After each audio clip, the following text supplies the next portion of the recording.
14वीं heading ए भैया, प्रतिरोधों का संयोजन। अच्छा, अनुगमन वेग के आधार पर ओम के नियम की उत्पत्ति, यही कह रहा ना? ठीक है, तो ये यार ये हेडिंग इंपॉर्टेंट भी है, इसको इंपॉर्टेंट कर लीजिए। निगमन है, अभी एकदम समझाएंगे, अभी ना तुम छापना है, अभी बता रहे हैं। अनुगमन वेग के आधार पर ओम के नियम की उत्पत्ति। भैया इधर देखें, अनुगमन वेग के आधार पर ओम के नियम की उत्पत्ति, कल 13 हेडिंग तक पढ़ाए थे ना, आज यहीं से चालू करना है। भैया इधर पे देखें, अनुगमन वेग का मतलब आई से चालू करो।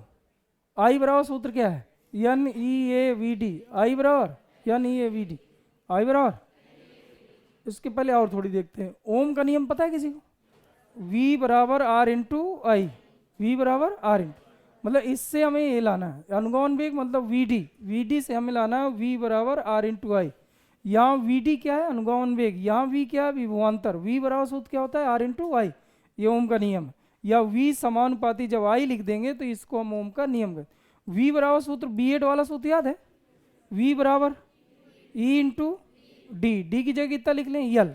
एक छड़ है, छड़ की लंबाई दी है। अच्छा बताइए, E बराबर सूत्र याद किसी को? E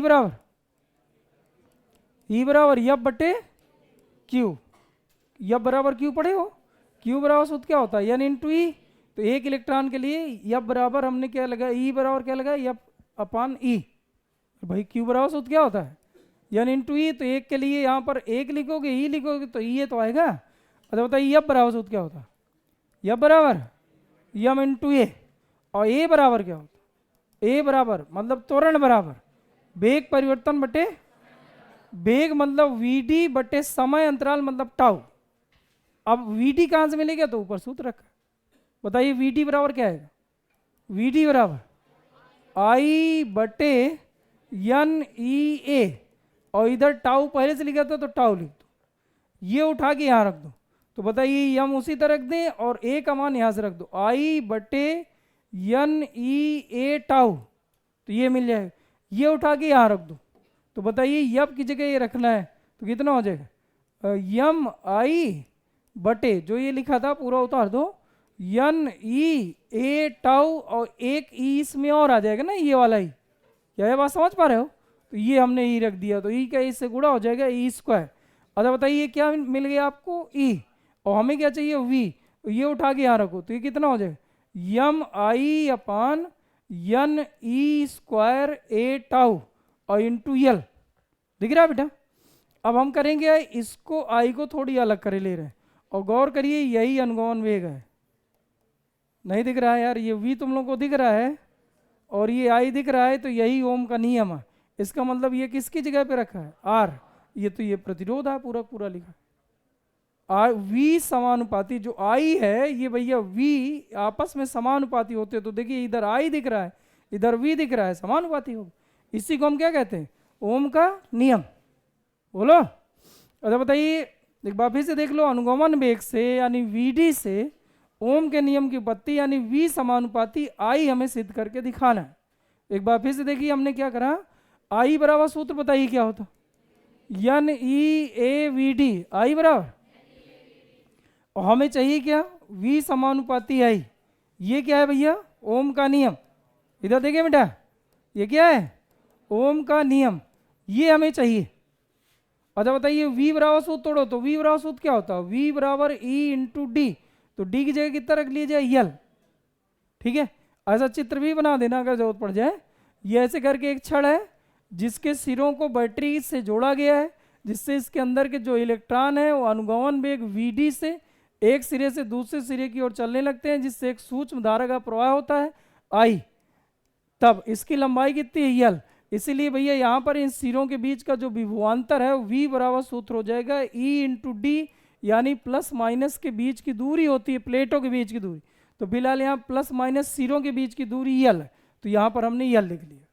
ठीक है, ठीक है, ठीक है। फिर ई बराबर सूत्र क्या है? ई बराबर यफ अपान क्यू। क्यू की जगह कितना रखना है? एक इलेक्ट्रॉन के लिए ई। अच्छा बताइए फिर यह बराबर यम इंटू ए, फिर ए बराबर त्वरण बराबर वेग परिवर्तन बटे समय अंतराल। क्या यहाँ तक बात समझ में है? अब बताइए वी डी यहाँ से निकाल दो, तो यहाँ से वी डी निकालते तो कितना आ जाता, वी डी की वैल्यू निकालो ऊपर से और यहाँ रखो, कितना आ जाएगा यहाँ से वी डी, तो बटे में पहुँच जाएगा आई बटे एन ई ए, और क्या आएगा एन ई ए, और ये टाउ जो पहले से रखा तो टाउ आ गया, ये वैल्यू उठा के यहाँ रखो, तो यम ए की जगह लिखो आई बटे एन ई ए टाउ, अच्छा ये उठा के यहाँ रखो तो कितना हो जाएगा यम आई बटे एन ई ए टाउ, और यहाँ ई की जगह ई स्क्वायर, ये वैल्यू यहाँ रखो, ई की जगह यहाँ रखना है, तो यम आई और बटे एन ई स्क्वायर ए टाउ, और यल यहाँ और लिखा है, तो यल को आप क्या करो इस दर पे रख लो और आई को कर लो बाहर। अब जिस इसके और इसके बीच रिलेशन आ चाहिए, v दिख रहा है तुम लोगों को, ये आई दिख रहा है, ये किस अनुपात में है, तो सीधे समानुपाती है इनको, बाकी इसको हमें क्या करना है कांस्टेंट मान लेना। ये एक लाइन और लिख सकते हो ऐसे, v बराबर यम यल अपान एन ई स्क्वायर ए टाउ इंटू आई, या v समानुपाती आई लिख सकते हो, यही ओम का नियम। अब बताओ कर ले जाते, बोलो कर ले जाओगे? अच्छा ठीक है बताना भाई। अच्छा बताइए v समानुपाती आई क्या है ओम का नियम है, बताओ v बराबर B8 v into D, D की जगह क्या लिख देना है यल, ई बराबर यफ अपान क्यू, क्यू की जगह कितना लिख देना है ई, यफ बराबर यम इंटू ए। अच्छा बताओ ए बराबर त्वरण बराबर होता वेग परिवर्तन यानी अपान समय अंतराल टाउ, यहाँ श्रांतिकाल चलता है, समय की जगह श्रांतिकाल चलता है। और बताइए वी डी मिल जाएगा, तो वी डी आई बराबर सूत्र क्या होता है N E A V D, I बराबर N E A V D, तो यहाँ से वी डी निकाल के यहाँ रखो, ए उठा के यहाँ रखो, बाकी कैलकुलेशन आप करिए। एक बार ये तुम्हें लिखना है, लिखो थोड़ा सा, लिखो उल्टा लिखो, यहाँ से लिखो ऐसे, पहला लिखो v समानुपाती आई, लिख के दिखाओ, सभी लोग लिखे, फिर इसके ऊपर लिखे v बराबर e इंटू यल, फिर e बराबर लिखना है, लिखो 1 मिनट है तुम्हारे पास।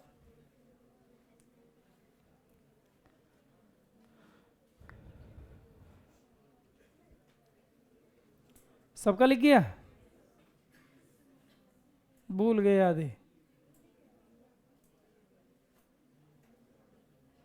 तुम कहाँ तक लिखी बहन?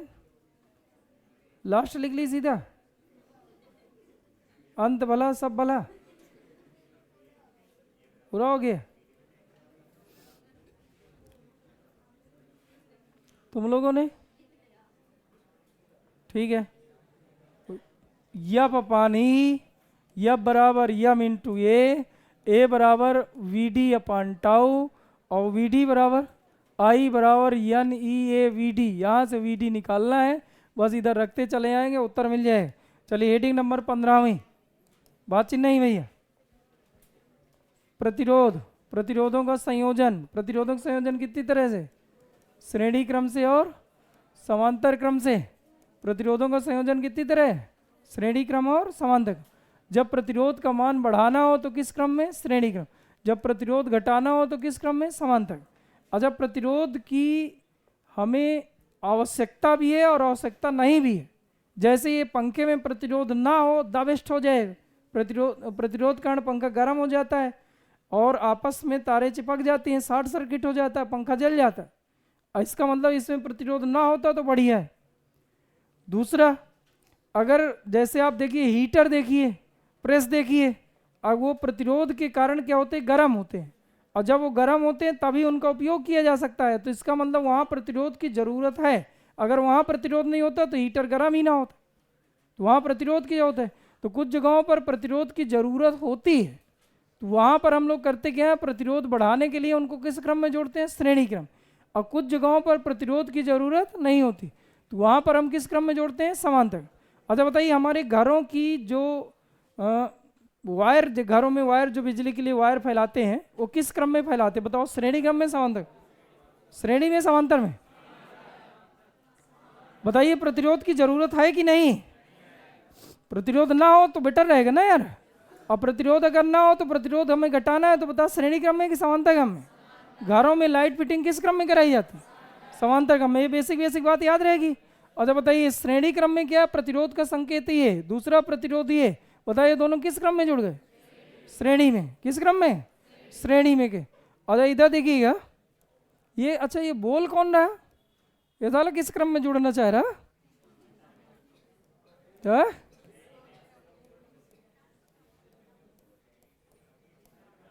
श्रेणी में जुड़ने की कोशिश कर रहा है ना?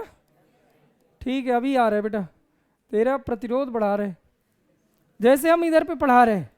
अब एक दो बच्चे ऐसे हैं जो आपस में बात करते हैं, ये भी एक प्रतिरोध है, समझ गए? किसी कार्य को करने में जो उत्पन्न अवरोध को वैद्युत प्रतिरोध कहते हैं। ये अवरोध जितना भी है, इसी तरह जहाँ का करंट, जब किसी तार में करंट प्रवाहित होता है तो उधर पे बद्ध इलेक्ट्रॉन बैठे रहते, जैसे तुम बैठे बंदे बताए, ऐसे उधर पे भी बद्ध इलेक्ट्रॉन बैठे रहते। तो जो फ्री इलेक्ट्रॉन होता है उन्हें जाने से रोकता है। यानी कोई भी अच्छा कार्य करोगे तो ये बद्ध इलेक्ट्रॉनों संख्या बहुत अधिक है। जब तुम बैठ के पढ़ोगे तो एक आध दोस्त फोन करेगा, अरे तू भी गधा है, पढ़ रहा है, हाँ मेरे साथ, नहीं तो समझ जाओ ये वही बद्ध इलेक्ट्रॉन है। और ये ओम के नियम के अनुसार इस बद्ध इलेक्ट्रॉन को वैद्युत प्रतिरोध कहते। हमारे अकॉर्डिंग तुम समझ गए, अभी मैं 1 मिनट पहले बोला था, ये क्या है R1 और ये क्या है, उसी को पढ़ रहे हैं, इसी को हम वैद्युत प्रतिरोध कहते हैं। तो R1 R2, और ये क्या है R1 और ये R2, बोलो ये किस क्रम में? अब मान लीजिए कहीं आपको परिभाषा लिखना है, तो एक ऐसा संयोजन जिसमें सभी प्रतिरोधों में बहने वाली धारा का मान समान रहता है। ऐसा संयोजन जिसमें सभी प्रतिरोधों में बहने वाली धारा का मान कौन सा क्रम? श्रेणी क्रम। और एक ऐसा संयोजन जिसमें सभी प्रतिरोधों में या प्रतिरोधी चालकों में बहने वाली धारा का मान भिन्न भिन्न हो जाता है। यहाँ से धारा आई जाएगी और कुछ धारा इधर मुड़ जाएगी, कुछ इधर मुड़ जाएगी, तो यहाँ धारा अलग अलग हो जाएगी। यहाँ जो धारा जाएगी उतनी धारा यहाँ पहुँचेगी, वही धारा इसमें पहुँच। क्या ये बात तुम लोग समझ नहीं आ रही? अच्छा बताइए, यहाँ पर कौन अलग अलग होता है? विभव। अगर धारा सेम रहेगा तो विभव क्या होगा? यानी इनके सिरों के बीच जो विभव में अंतर है, विभवांतर, वो अलग अलग। और यहाँ धारा अगर अलग अलग हो गई तो विभव क्या हो जाएगा? तो सेम हो जाएगा। अच्छा बताइए, इधर कौन बटा है, धारा की विभव? बोलो यार। तो यहाँ विभव जोड़ दो तो V बराबर V1 प्लस V2। इधर कौन बटा? धारा। तो I बराबर क्या हो जाएगा? I1 plus I2। ओम का नियम पता? ओम का नियम क्या होता है? V R I, V R I, V बराबर R इंटू आई, पढ़े हो? तो बताइए V बराबर सूत्र क्या होता? V बराबर R इंटू आई। यहाँ हो जाएगा R1 इंटू आई, यहाँ कितना हो जाएगा? R2 इंटू आई। आई तो सभी जगह सेम है ना, आई कॉमन लेके कट गया, उत्तर कितना है? R बराबर R1 प्लस R2।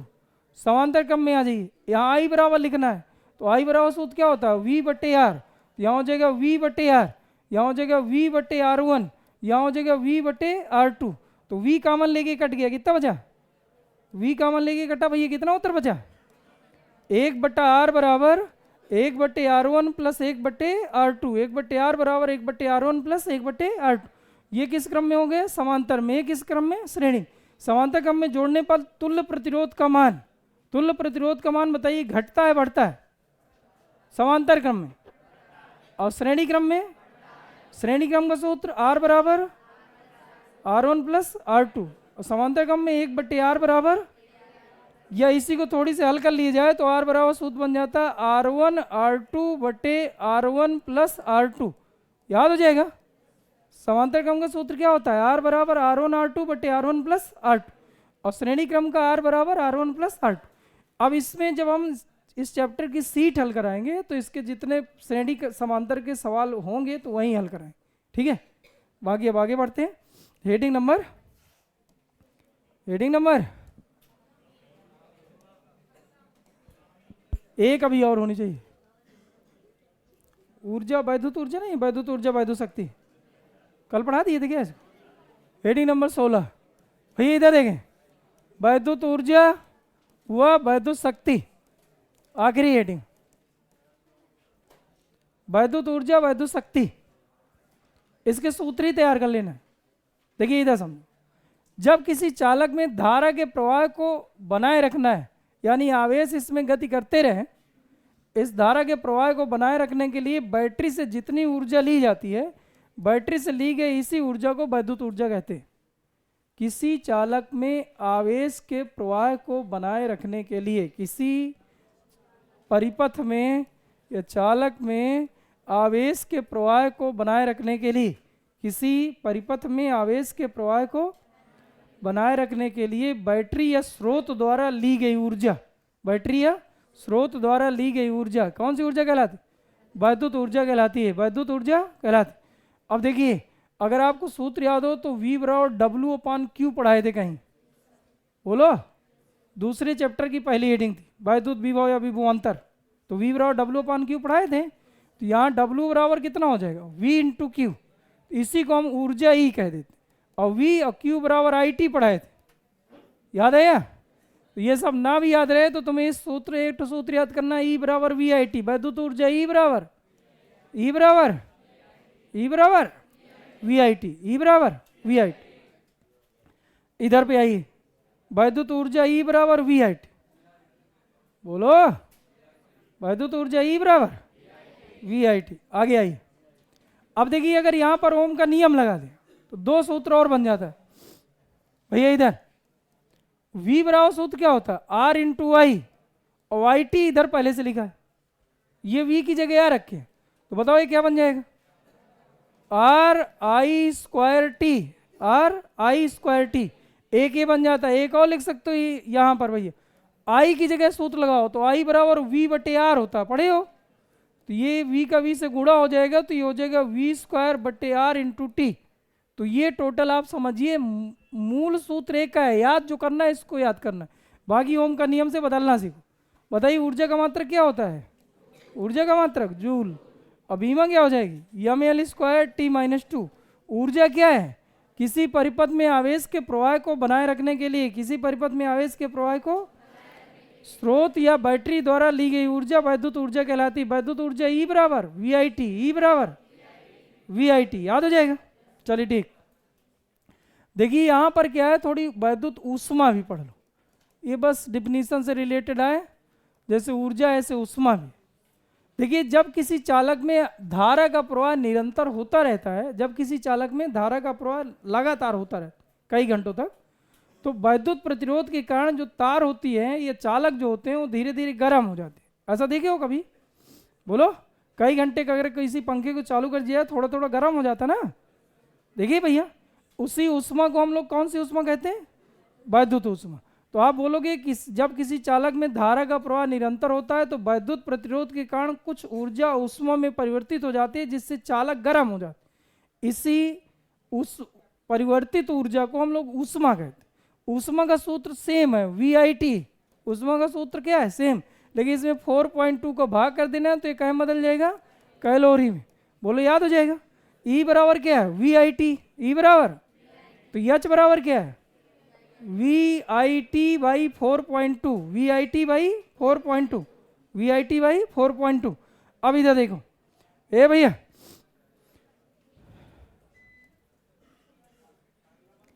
H बराबर, देखो इधर, ए बेटा, इधर थोड़ी एक तो जूल का नियम आता है, अब तो नहीं पूछता, लेकिन जूल लिख गया, जूल का नियम।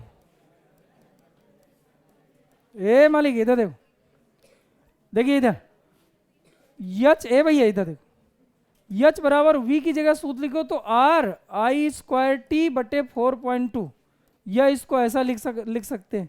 H बराबर I की जगह लिखो सूत्र तो V²/R और गुणे 4.2 × T। अब T को ले आओ बटे में, H/T समानुपाती I², और इधर भी देखिए H/T समानुपाती V²। ये दिख रहा है तुम लोगों को? भाई ये R नियतांक होता है जिसे वैद्युत प्रतिरोध कहते हैं, 4.2 नियतांक है। इन नियतांक को हटा दोगे तो उसकी जगह पर क्या आ जाएगा? समानुपाती। ऐसे ही भैया इधर पे R हटाए, 4.2 हटाए तो ये समानुपाती है। इनको हम बोला करते हैं जूल का नियम। 2020 का क्वेश्चन है, 2020 वाले सेट में 2-3 सेटों में लगातार पूछा था। बोलो अब बताइए जूल के नियम में आपको बोलना क्या है। जैसे पूछ ले जूल का नियम क्या है, तो आपको ये बोलना है किसी चालक में ऊष्मा उत्पन्न होने की दर, किसी चालक में बहने वाली धारा अथवा विभवांतर, चालक में बहने वाली धारा अथवा विभवांतर के वर्ग के समानुपात, इसे जूल का नियम, इसे जूल का नियम। बोलो याद हो जाएगा। बताइए किसी चालक में ऊष्मा उत्पन्न होने की दर, किसी चालक में ऊष्मा उत्पन्न होने की दर चालक में बहने वाली धारा, चालक में बहने वाली धारा अथवा विभवांतर के वर्ग के समानुपाती होती है, इसे जूल का नियम कहते, इसे जूल का नियम कहते। चलिए यहाँ तक आपने पढ़ लिया, धन्यवाद। आगे देखिए लास्ट हेडिंग पढ़िए शक्ति, फिर आगे चैप्टर चालू करें। शक्ति P बराबर W/T, शक्ति P बराबर W/T किसी वैद्युत यंत्र के कार्य करने की क्षमता को, जैसे मान लीजिए एक बल्ब लेके आओ, उस बल्ब में मान लीजिए लिखा है 20 वाट, 20 वाट का बल्ब है, 20 वाट का बल्ब है। इसका मतलब ये हो गया कि 20 जूल बटे सेकेंड, जूल बटे सेकेंड को ही वाट कहा करते हैं। यानी ये बल्ब 1 सेकेंड में 20 जूल ऊर्जा क्या करेगा, नष्ट करेगा, या वैद्युत ऊर्जा को प्रकाश ऊर्जा में चेंज करेगा। अब ये बल्ब की जो शक्ति 20 वाट दी है, इसकी डिफिनीशन अगर बनाना है तो किसी यंत्र द्वारा 1 सेकेंड में, किसी यंत्र द्वारा 1 सेकेंड में क्षय की गई वैद्युत ऊर्जा को वैद्युत शक्ति कहते। वैद्युत शक्ति के सूत्र क्या है, P बराबर W/T। और बताइए इधर W यानी E होता है, E बराबर क्या सूत्र याद करे थे, VIT याद करे थे बटे T, तो T से T कट जाएगा तो P बराबर सूत्र कितना आ गया, V/I, T बराबर V/I, T बराबर V/I। ओम का नियम लगा दो, तो V की जगह लिखो तो V बराबर R/I, तो RI², या लिख सकते हो V² बटे R, तो टोटल सूत्र ये बन गए। बताइए मात्रक क्या हो जाएगा, मात्रक P बराबर W/T जूल बटे सेकेंड, जूल बटे सेकेंड, या इसका मात्रक जूल बटे सेकेंड को क्या लिख सकते हो, वाट, इसी को क्या लिख सकते हो, वाट। राशि कौन सी, सदिश अदिश अदिश, बीमा निकाल सकते, बल की बीमा MLT - 2 बटे T, तो ये T ऊपर जाएगा तो MLT - 3। ठीक, ये था आपका पार्ट फर्स्ट। आगे देखिए चैप्टर तीसरा पार्ट सेकेंड।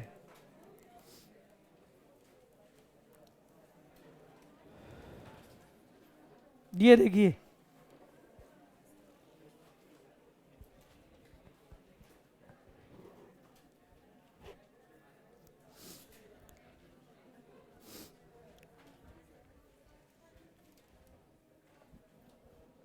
पढ़ाएं, देखिए अच्छा देखिए पहली हेडिंग इसमें आपको जो पढ़ना है सेल क्या है। भैया छोटे छोटे सूत्र हैं, और ये चैप्टर थोड़ी से सवाल के लिए बहुत इंपॉर्टेंट, थोड़ी सी आप ये समझिए कि सवाल तरफ आपको ज़्यादा ध्यान देना है। थ्योरी में केवल व्हीट स्टोन से हेतु तैयार कर लो बस, और किरचॉफ के नियम थोड़ी से याद कर लीजिए, बाकी पूरा सवाल ही तैयार करना, ठीक है। अच्छा इसका सवाल जो पूछता है उन सवालों के हम कुछ क्वेश्चन एक आध वीडियो पहले कराए थे, तो देख लेना, उसमें लिखा होगा किरचॉफ से नियम, किरचॉफ के नियम से संबंधित सवाल, ठीक है। 3-4 दिन पहले डाल दिए थे। थ्योरी बची है तो थ्योरी अभी कंप्लीट कराएंगे, ठीक। तो बताइए सेल क्या है, तो सेल क्या होता है कि ये यांत्रिक कौन सी ऊर्जा को, रासायनिक ऊर्जा, कौन सी, रासायनिक ऊर्जा को कहे में चेंज कर देता है, वैद्युत ऊर्जा में। एक ऐसी युक्ति जो रासायनिक ऊर्जा को, भैया इधर सुने, एक ऐसी युक्ति जो रासायनिक ऊर्जा को वैद्युत ऊर्जा में परिवर्तित करके इस परिवर्तन को निरंतर बनाए रखता है। कोई बताएगा, बोलो क्या बोलोगे, एक ऐसी युक्ति जो रासायनिक ऊर्जा को वैद्युत ऊर्जा में परिवर्तित करके इस परिवर्तन को निरंतर क्या कहलाता है, सेल कहलाता, क्या कहलाता, सेल कहलाता है। अच्छा बताइए दूसरी हेडिंग था सेल का विद्युत वाहक बल, सेल का विद्युत वाहक बल। बेटा इधर सुने, सेल का विद्युत वाहक बल, सेल का विद्युत वाहक, इधर देखिए भैया, एक कूलाम आवेश को सेल सहित, मान लीजिए यहां पर हमने एक सेल लगाया, यार ये बोल कौन रहा है?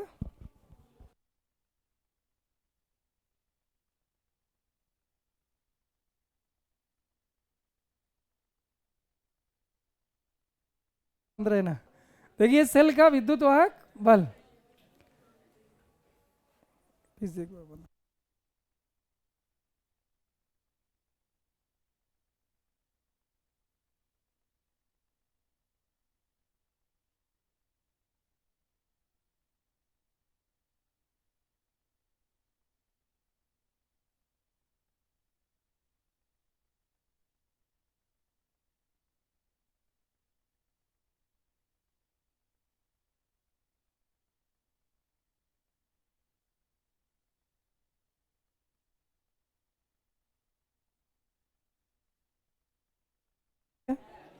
हाँ अभी तो देखो, ये भैया सेल है। सेल वैसे देखने में ऐसे लगते हैं, ये बेटा सेल देखने में कुछ ऐसे लगते हैं, ये प्लस सिरा है और एक ऐसा है माइनस, और एक कूलाम आवेश लेना है, कितना लेना है? एक कूलाम। एक कूलाम आवेश को सेल सहित, मतलब सेल के अंदर भी इसको प्रवाहित करना है, पूरे परिपथ में प्रवाहित करने में, मतलब यहां से लेके यहां पूरा सेल सहित संपूर्ण परिपथ में प्रवाहित करने में किया गया कुल कार्य। एक कूलाम आवेश को सेल सहित, एक कूलाम आवेश को सेल सहित संपूर्ण परिपथ में प्रवाहित करने में किए गए कुल कार्य को सेल का विद्युत वाहक बल कहते हैं। कोई सुनाओ यार, जय सवाल सुनाओ भाई। एक कूलाम आवेश को सेल सहित संपूर्ण परिपथ में घुमाने में यानी प्रवाहित करने में किए गए कुल कार्य को, एक कूलाम आवेश को सेल सहित संपूर्ण परिपथ में घुमाने में प्रवाहित करने में किए गए कुल कार्य को सेल का विद्युत वाहक बल कहते हैं। ई बराबर डब्ल्यू अपान क्यू, ई बराबर, सिट डाउन। अब देखिए भैया, अगर यहां से लेके यहां तक प्रवाहित किया जाए, भैया इधर थोड़ी सुन लो, सेल मान लीजिए ए से बी तक प्रवाहित करे, बाकी जगह नहीं, केवल आवेश यहां से यहां तक प्रवाहित किया जाए तो फिर इसको बोला करते हैं टर्मिनल वोल्टता। इसका भी सूत्र डब्ल्यू अपान क्यू होता है, लेकिन यहां पर कुल कार्य होता है, और यहां पर भैया किसी सिरे का, मतलब किसी परिपथ का बोल सकते हो, या आप बोल सकते हो परिपथ के किन्हीं दो बिंदुओं के बीच आवेश को ले जाने में किया गया कार्य होता है। दोनों सूत्र एक है होते हैं, लेकिन अंतर बहुत बड़ा है। बोलो ये बात समझ में आ गई? इसमें क्या बोलोगे? अच्छा बताइए, टर्मिनल वोल्टता किसे कहते हैं बताओ? परिपथ के किन्हीं दो बिंदुओं के बीच एक कूलाम आवेश को ले जाने में किया गया कार्य को क्या बोलते हैं? टर्मिनल वोल्टता। और परिपथ के सेल सहित पूरे परिपथ में, सेल सहित एक कूलाम आवेश को, एक क्यू का मान एक ले लो ना बटे में, तो केवल कार्य बस बचे। एक कूलाम आवेश को ले जाने में किए गए कार्य को सेल का विद्युत वाहक बल। टर्मिनल वोल्टता और विद्युत वाहक बल समझ में है? दोनों का मात्रक क्या है? वोल्ट। इसका भी मात्रक क्या है? वोल्ट। दोनों दोनों कौन सी राशि है? अदिश। कौन सी? बीमा हुआ निकाल लोगे? बोलो। चलिए ठीक। अब यहां पर एक क्वेश्चन और होता है, सेल का आंतरिक प्रतिरोध। क्या होता है? सेल का आंतरिक प्रतिरोध बहुत ही इंपॉर्टेंट रहता है। सेल का आंतरिक प्रतिरोध, हेडिंग नंबर 3, सेल का आंतरिक प्रतिरोध। थोड़ा थोड़ा लिखते जाओ। कहाँ लिख रहे हैं? राशि लिख रहे हैं, अदिश। हाँ ये जरूर लिख लियो, हैं? एक नंबर की बात है, लिख ले, लिख ले। तुम कन्या बोलो, टर्मिनल वोल्टता किसे कहते हैं? किसी वैद्युत परिपथ के किन्हीं दो बिंदुओं के बीच एक कूलाम आवेश को प्रवाहित करने में या ले जाने में किए गए कार्य को टर्मिनल वोल्टता कहते हैं। और सेल सहित पूरे परिपथ में एक कूलाम आवेश को ले जाने में किए गए कार्य को सेल का विद्युत वाहक बल कहते हैं। बोलो यहां तक बात समझ में आई? आगे आई। सेल का आंतरिक प्रतिरोध, भैया इधर सुने, देखिए ये सेल आपको दिख रहा है चित्र में? बोलो। तो जब धारा का प्रवाह या आवेश का प्रवाह यहां से लेके, कहां से लेके? बैटरी के बाह्य सिरे से, यहां से लेके यहां तक प्रवाह होता है, यहां से लेके यहां तक, मतलब